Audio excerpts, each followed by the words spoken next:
What's up, Roxstars? It's Rox, and I am coming to you today with the review for Real Housewives of Atlanta Season 9, Episode 13. We're gonna zoom real fast through the stuff that don't matter so we can get to the bullshit with Kandi and Porsha. Y'all, I wasn't even gonna do my video today because it's President's Day and I'm off today and I didn't feel like trying to get in this car, and I figured, I'd wait till I was all done up and made up and I would do it in the morning tomorrow. But then I was like, I watched the episode. I just watched it. I didn't watch it last night because I was watching the All-Star game. And after I watched that shit, I was like, oh no, we got to do the video today. Okay, because this needs to be addressed pronto. So without no more further ado, let's get to it, shall we?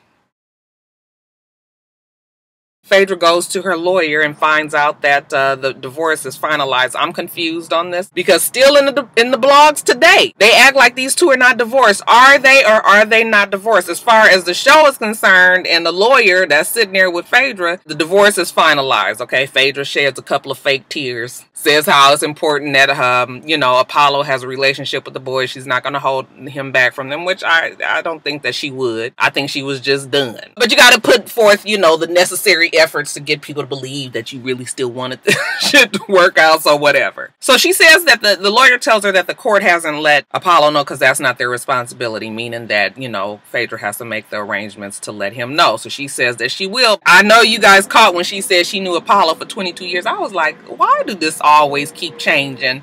When did they meet? Because why am I thinking that the story was that she met him on the freeway one day and then she pulled over and then they started talking? I could have swore that was right before the time that her and him got together and, she got pregnant. So, like, now that was 20 years ago?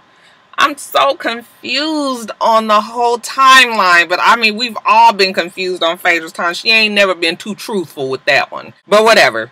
She says that she is going to let him know. That's that. So later on, we see her go over to Porsha's house. Porsha has moved into her new home, $1.4 million. It's a beautiful place. Okay, she said that it was brand new. Nobody had lived in it, but it was all done up like in the inside with the kids' bedrooms and everything. I said, she must have bought the model. But she goes there, freaking frack. They're together again. Phaedra brings Porsha a small little housewarming gift, a little bottle of something. And after she takes her on a tour of the place, they sit down and they just kind of talk. Phaedra tells her that she's got all these mixed feelings about the divorce. Okay, she's glad that it's over, but she's sad that her family unit is broken up. She wants the boys to know their father, that it is important for her. But she's, raising strong black men. That's what she always says. Somehow Apollo being in jail does not fit into that picture. Porsha asked her, how is Apollo with that? She was just like, well, he's not happy. But I did go on and tell him. It was a phone call. It was very difficult. He was not happy with what I had to tell him. But, it is what it is. We done. Plus, he has a girlfriend. And he knows it, and I know it, and we all know it. So I don't even know what he's getting mad about. Okay, I was like, I like how they slipped in that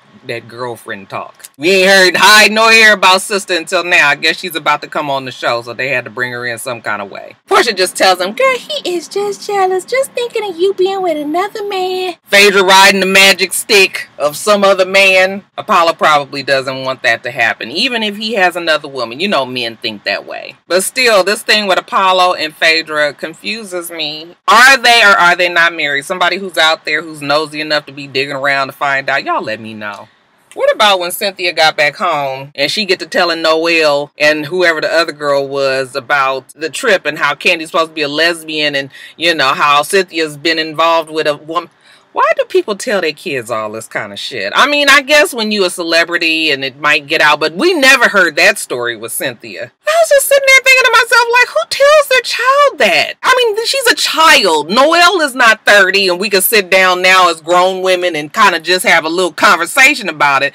This girl is 17 years old. You telling her about your fucking time that you was with this woman? She says she didn't go the full way. May have kissed her, and that's it. But I was just like, oh my God, this show is going to be all about lesbian shit today. I can't. Then we see Kenya, okay, and she thought that it was going to be a cute little fun idea to treat Cynthia to a vaginal rejuvenation. I said, oh God. Cynthia's turning 50 and her coochie is old and stretched out, I guess, and Kenya has made it her business to get it back tight, get it back right, okay, the snapback. So Cynthia comes on down to this place And they're going to do vaginal rejuvenation, some sort of laser thing. Cynthia asked them, what are the side effects here? Anything bad could happen? The doctor says no. Or I don't even know if it's a doctor, but if the specialist is like, no. You know, you probably be a little juicy, a little scrunch. There ain't nothing the pad can't take care of. You'll be fine. There's no bad that'll come out of it, okay? But she shows her the laser. It looks like when you get an ultrasound probe, but on the end it has like a spinning laser, so you insert it and then the laser spins around, and this is supposed to be rejuvenating the vaginal walls. I don't know how long this shit lasts or anything, but I'm thinking to myself, like, too much information. When they put that actually on the show, okay, and the girls are just standing there looking, I'm just going like, look, I love my girls to death. I do. We do a lot of things together. We done been down some tough roads, had each other's back all the time, all of that. I don't want you in the room while I'm getting a vaginal rejuvenation. Okay, I'm sorry. Just the camera. I mean, it was the camera crew and everything. I'm thinking to myself, like, maybe they didn't do it. But they had to have done it because she was talking about how it was hot when the lady pulled it out. I was just like, Cynthia, girl, you done let these people talk you into doing all kind of shit. We had to look at your titties, and now we talking about your pussy. Like, really, I can't. We do get another quick little break on the whole lesbian and vaginal talk when Cynthia meets with her partner for cargo so they can discuss having a launch in Atlanta. She had a launch in Los Angeles, but none of the girls were able to be there, so now she wants to have another one in Atlanta. So she's meeting with her partner so they can talk about it. Now she's going to have a fashion show. Noelle's going to be in it, and she also wants to have Cairo. You know, Cairo's trying to break into the modeling industry. He has the look, and she wants to give him some experience. However, she makes it very clear to her partner that he has a momager, and the momager don't know shit about nothing, and she thinks she just running shit, and she just stupid. Okay, so I want to make sure that we make it clear to her exactly what it's going to be while she's trying to explain it to the cargo partner. Here comes Sheree. When she sits down, Cynthia tells her, so we're going to have this fashion show. We want Cairo to be in it. First thing Sheree asked, is it compensation? I said, this nigga ain't done nothing but took pictures at some studio that you rented out one day, and now you want him to be getting paid? No, it is not pay. Cynthia was like, no, it's a small business. Okay, we will give him a bag, one of the cargo bags. And she was just like, one bag? How many fucking bags do you want? See, this is what's wrong with Sheree. What is wrong with her, you guys? I'm trying to figure out if she does it on purpose or if this is truly how she thinks. Cynthia didn't have to ask the boy to be in nothing. The boy got his mama out here running the business for him. She gonna fuck up the jobs for him. He ain't gonna be getting a lot of jobs just because they got to be dealing with her ignorant ass. You know, Sheree, he don't even have $100 for these kids? No. And the bag is more than what the nigga had before he started. They get past the pay issue, and then Sheree says, well, you know, I just wanted it to be on the weekend because he has school and that's important. And Cynthia was just like, I can't promise that. Like, why do you tell...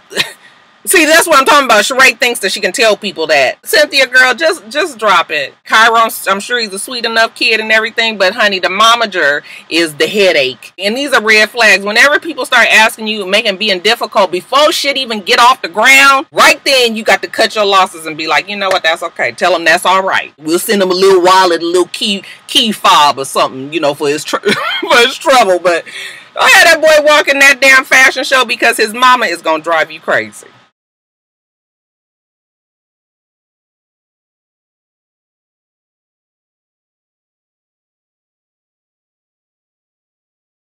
So the show sort of opened where it ended last week, which was the girls were still at the camp, okay? And it's the last day, and they're about to leave. Candy said that she is still pissed from the night before. She would rather not get on the bus with any of the girls. So she is going to get a private car. She calls Don and she was just like, I'm checking the ETA on my car. She was like, get the fuck up out of here. But the rest of the girls, they all get on the bus before Porsha and her sister gets on there. You know, the rest of them are all sitting on there and they're just laughing how Porsha got called out and she tried to act like she wasn't the one that did it. So they get a good kiki about that. I wish that they would have given Sheree a harder time for being the bone carrier, okay? And she says she's still the bone carrier. She still want to know why Phaedra didn't say anything. Phaedra was just like, Basically, she was not getting involved in that shit there, okay? It was already hot. It wasn't no reason to make it any hotter. When Porsha and her sister gets on, Porsha kind of sort of admitted to kind of remembering, you know, what she said, but she said that it was just shade and really nothing more than that. So she was fine with how the night before had gone. So when Kandi gets back home, you know, and she has a meeting with her team, Kandi Coded entertainment team. First they sit down and talk about this restaurant that's still not open. It's still not open today, as of right now, on President's Day. That's still a sore spot, but it's almost open. Then they get to the camping dinner. Marlo asked her if she was a lesbian trying to come out the closet. Everybody there was just like, what? I don't feel like I have to defend my sexuality to anyone. Kandi says, but it's not even that big of a deal because everybody knows that I've had my experience. I've been open with it and everything. But Porsha, everybody knows that Porsha dips in the lady pond quite often. That's when we get to the explanation of the fateful night that Kandi and Porsha and Todd crossed paths. We were at this after hours spot and it was like she was in front of me and I was in the middle and then Todd was behind me and we were dancing and then we kissed each other. Carmen was just like, what? It was tongue? It was some tongue involved. It was like, ain't this about a bitch? You ain't told us nothing about this. Okay, Kandi said, you know what? It happened 2 years ago. I kept the shit under wraps. Porsha kept the shit under wraps. We didn't talk about it, you know, so I don't understand why it's coming out now. Then she told me that she wanted to eat my pussy until I came. Any regular woman who might have done it once before is not going to say no shit like that, okay? So Porsha has had way more experience with this than she wants to admit. I was like, yeah, I guess so. I think I might have to agree with Kandi there. But we're going to talk more about it in a second. Let's talk about old sister Riley. Baby girl's about to put a song out there for y'all. She and Kandi, they go to the studio. Because Kandi says, the love of music is in Riley's blood, but she needs some confidence building. So Kandi wrote this song for her called Better Late Than Never because, you know, all the stories that Riley has told her, all the things that they've gone through with Block, you know, Kandi was able to put it down in writing and Riley's gonna bring it to you in song. Except Riley says, I don't even really care about it no more because he said that we were gonna hang out and then we never did, so that's why I don't really care anymore. But Kandi was just like, girl, stop it. I done seen you crying. I seen you upset about it. Go on and get in that booth. So Riley gets up in the booth, you know, and she, with all the enthusiasm of a snail. And, you know, she was just like, better late than never is what they say. Kandi was just like, wait a minute. Wait a minute, girl. I need more. You need to give me more cowbell. Let's try it again. Better late than never is what they say. Forget me to forget you. Even though you missed my birthday, I'm forgiving you even though you hurt me.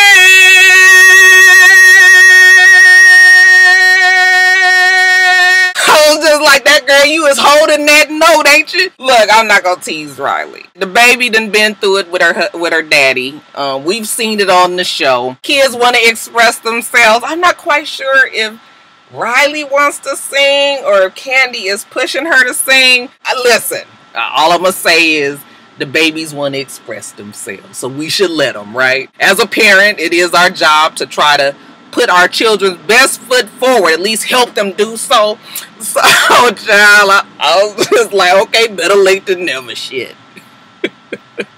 Bless Riley heart, child. She got out there with that song. I was just like, and they released the song yesterday. And because Kandi is the marketing genius that she is, she used the popularity of this show and put it out there, and it went from 100 and something to like number 28 on the iTunes chart or something like that. So yeah, I mean, whether you liked it or not, Riley gonna make a few little coins off of it. But let's get to the shit that I say we really need to talk about, which is this mess with Kandi and Porsha. I don't know why she trying to put all my stuff out on blast, but I just need to get some things off my chest. Remember a long time ago I told you guys that I hated that they were going to go in this direction of the show? Well, this is the reason why. This conversation is so unnecessary and is a bad look on Kandi's marriage. It's a bad look on Porsha because point blank period, Porsha was lying. But let me act it out for y'all so you can get a better understanding of what happened. Let me get into character. Hello. What's up? Good to see you. Well, I called this meeting today because I was so thrown off the other day when you was going so hard to find out who the person was. I know. I was just like, I didn't know what happened. But at first, honestly, I didn't even know who the person was she was talking about. Porsha said that she didn't think it would carry much weight at the time that she said it. You know, she was kind of just saying it in jest. And Kandi was just like, well, how did you think I would feel once it got out? How do you think I'd take it? And she was just like, well, I didn't care at the time how you would take it because I was mad at the time. So that's what I said. She was being slick. She was being shady. And so I kind of believed Porsha at that point. But then Porsha wanted to turn it around on Kandi and brought up the whole conversation about the relationship with Block, which is just such a stupid point to bring up because you already admitted that you was in a relationship with Block. We would all think that you guys were having sex, so I don't know why she keep trying to make that seem like Kandi was being messy by saying something about this relationship. Plus, Kandi was just like, the bitch told me that she had sex with Block. I mean, down to the positions. Full detail. So Kandi's whole thing is just own your shit. The only reason why Kandi knows about Porsha's shit is because Porsha has told her. But see, what happens is Porsha wants to maintain this reputation in public. So if some shit gets out that she don't want it, to be known, then she covers it up with lies. So this is when the conversation went south. Well, what else have I lied about, Kandi? What have I not owned? For you to imply that I was a lesbian, at the end of the day, it ain't no secret. I have hooked up with a chick before. I said that it's not a secret. I don't even live my life like that. You do. Oh, yeah. I live my life. How? I was cracking up because this is how men do. They just keep on asking questions. You throw shit out at them, and they be like, oh, really when? Oh, really where? Oh, really how? They be trying to come up with a fucking story in their mind. You done been with chicks before and all that. Oh, really, Kandi? Well, look, I'm not even out here trying to tell my whole life story, but since you want to put it out there like that, let's do that. So if I am single and I want to eat a bitch's pussy till she come anytime that I want to, then I can do that. But the fact that you are married and you bring another woman into your bed with your husband so that you guys can have a threesome and have her flip-flopping, then that's on you. Let's be clear. My husband and I only had one experience like that. Girl, stop! Oh my God! Girl, I thought that we was telling the truth here. Are you serious? Kandi, if you don't stop lying. Yes, I'm telling the truth. It's only been one time. Oh, really? So you don't have a sex dungeon? A sex dungeon? No, I don't have a sex dungeon. Then Kandi tells us, fuck, if it was a sex dungeon at my house, I'd let everybody know because I think that shit is so cool. Okay, this bitch is just a fucking liar. Then Kandi, now that the shit is out, okay, she just goes for what she knows. But still, that don't change the fact that when we was out dancing and we started kissing and then you told me that you wanted to eat my pussy until I came. Now, this is when all of the half-truths went out the window and Porsha just got the flat-out lying. You know how you corner somebody and they don't have no other rational way to be but to just lie and make up shit as you go? This is what Porsha did. Really, Kandi? Oh, so now you want to talk about that? Well, let's talk about your girlfriend. The one that you had for 7 years that you was in a relationship? My girlfriend of 7 years? Who? You are lying. There's no girlfriend that I have been involved with for 7 years. Yes, it is, Kandi. Stop lying. You know you had a girlfriend for 7 years, and then when everybody started to find out about it, you broke it off abruptly. Porsha, really? You are lying. You just made that up. Sweetie, I am from Atlanta. I'm from Atlanta, too. What are you talking about? Come on, Kandi. Everybody know that you a hoe. You was sleeping around with all these R&B groups.